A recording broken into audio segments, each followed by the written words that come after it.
So, Tracker yan, ha? tracker mo kung ano na ito na nailagay mo. Meron ka ng $1, may 5, may 10, may 20, 21, and 40. Kailangan lahat yan malagay mo dito para makabuo ka ng 5,000. So, for example, ito, may sa corresponding envelope may number 1, 2, 3, 4, 5. Kung ano yung ano dyan, ibig sabihin yan yung number ng dollar na ilalagay mo.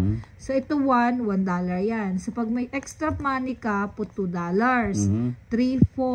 Hanggang mapuno mo yan. Pag napuno mo yan, like ito, meron ka na ditong 40.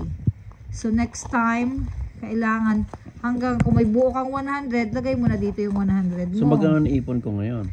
Naipon mo, di bilangin mo ito. Meron ka na 1, 5, 6, 16 plus 20, 26, 36. 36 plus 21, 57, right?